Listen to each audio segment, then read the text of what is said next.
Okay, hey, welcome back to Pete's To-Do List. Today we're outside by the pool, and I know it's November 25th, but here in Phoenix, the pool is open all year round, which means the filter and the pump continue to work all year round. Now, the first time I ever got the pool filter cleaned by the pool company, they charged me hundreds of dollars. I watched the guy to see what he did, and then after that I just did it by myself. It's not that difficult. So basically what I'm going to do today is there's a ring. I don't know if you can zoom in on this. There's a ring around the filter here that holds the top part to the bottom part, and there's a rubber gasket in it to make it nice and watertight. So what I'm going to do is I'm going to undo the nut and take off this band and then lift off the top of the filter. Inside the filter there's 4 cartridges that I'm going to take out, and then what I'll do is I'll take them back there to the corner, and then I'll spray them and I'll wash them out with the help of my dog. Once I get the hose going, I'm pretty sure the dog is going to stay around. But another thing to keep in mind with these filters, they're made out of fiberglass. So whenever I touch this filter, I'll always wear some gloves. I don't know about you guys, but fiberglass on my skin and on my hands makes me really itchy, and I'm not a big fan of that. So I think that's good for now. We'll film this as we go. And the reason why I'm cleaning them out is because my pressure gauge normally runs about 20 psi, but today it's up to 30. The pump is not priming 100%, and also I'm not getting complete suction out of my skimmer in my filter. So I'm pretty sure that the filter cartridges are full of junk. And now this filter, which I hopefully will replace in the near future, does not run on diatomaceous earth, or DE. My previous filter at the previous house did, and I think I like that type of filter better. It's a larger container, larger filter, bigger filters, and it runs on the DE earth, the diatomaceous earth, and I think that actually works better. It traps the dirt better, and it doesn't let the dirt go right into the filter. The dirt actually goes into the DE. So without further ado, I'm going to start undoing this, take this apart, and start washing it out. I actually have to undo the there's a drain plug in the bottom. I have to take that out first, so stand by. Okay, so there's a drain cap right on the very bottom here. It's a pain in the ass to get to, but you have to undo it first.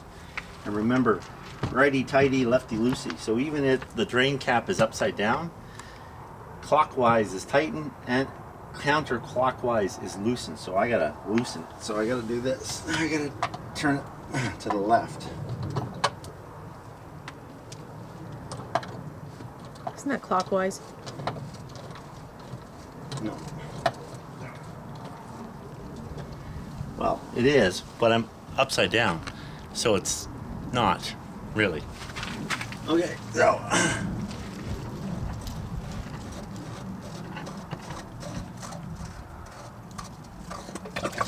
okay, so that's the drain. And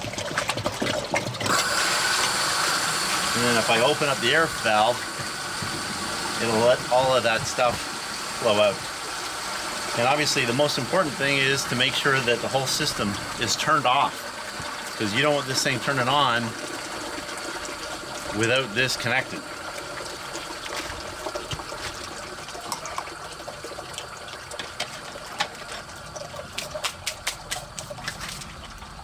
Okay, now we can go ahead and take off the ring.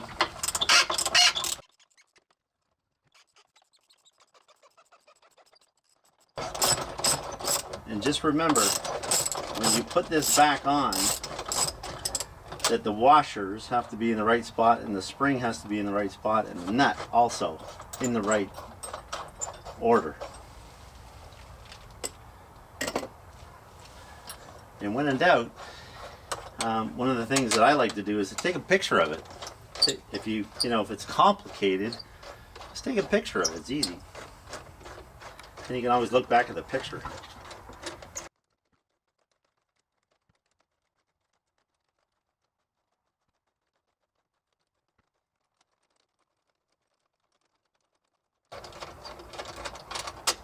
Okay, so there's the washer, and then the spring, the brass nut, and another washers.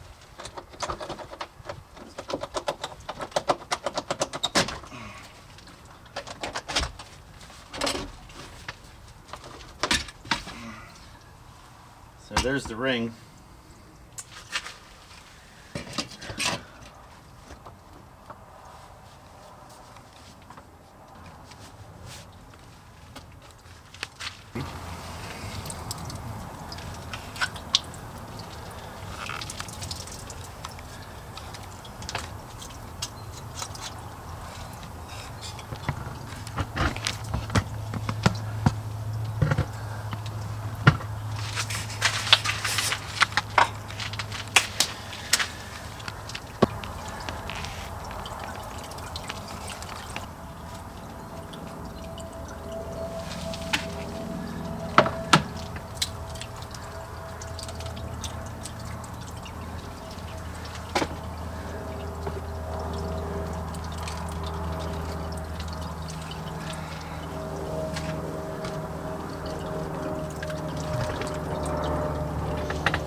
Okay, so I'm just gonna spray this with the hose and the like a jet like this, up and down, up and down, up and down.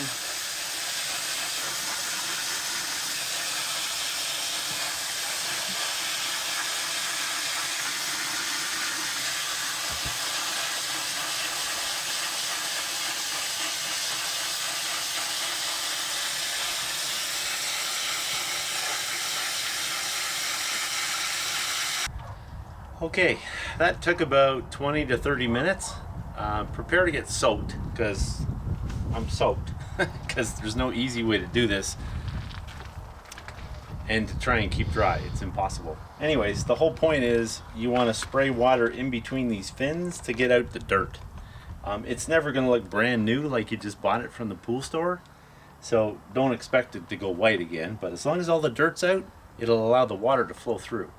So the last thing I got to do is I'm going to spray out the inside of the filter.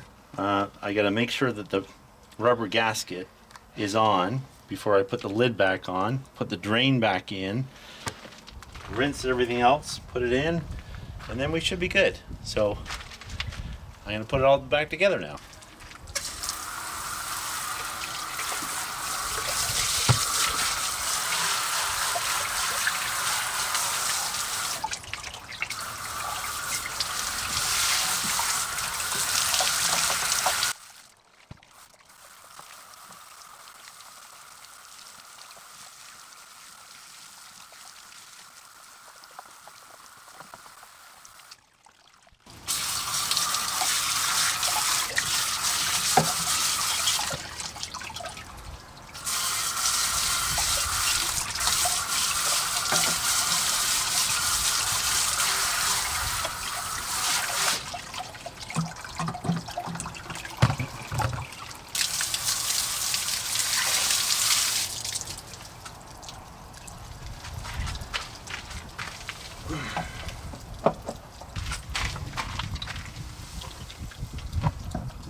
Okay, drain's on. We can fill this up a little bit.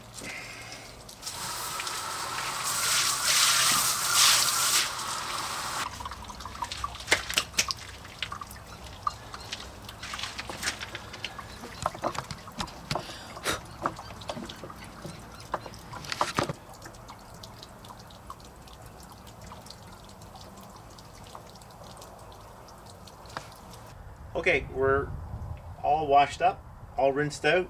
There's a little bit of water in the bottom. Drain cap's on. Just remember, don't ever tighten that drain cap too much. You only have to turn it hand tight and then a little couple eighth of a turn with the pliers, then it's fine. So don't over tighten that. Next thing to do, put my gloves on. This is fiberglass. Get the top in position. Then there's a little technique that I found that works pretty well. Now also, when you put this back on, you want to make sure that this is when it's open. So this is open. So you want, when it's open, you want it facing you.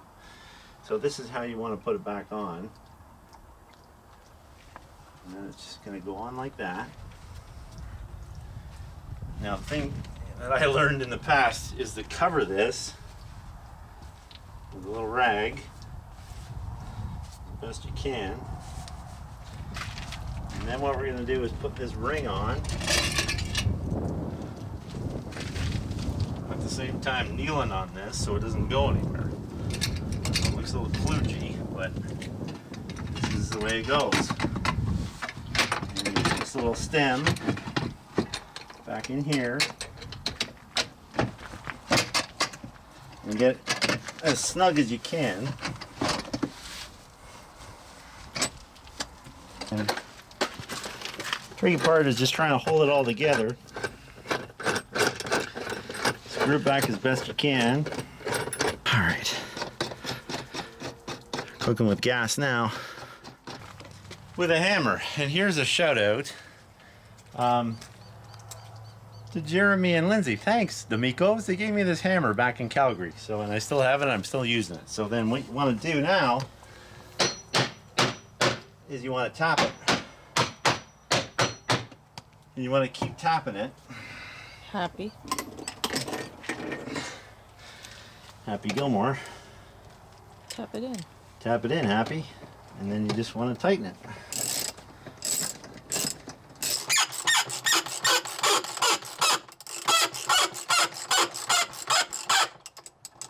Okay. Whew. Okay, so we're looking good. Drain plug in, filters are rinsed out, seams back on. Then we just got to put some water in the skimmer. We'll clean that out too. Turn it on, it'll self-prime, and then it should get back down to 20 psi instead of running at 30. So that's how you save yourself $300 to $400, I think. So that's it. Thanks for tuning in. See you next time. You rolling? Hey, welcome back. Cut. You good?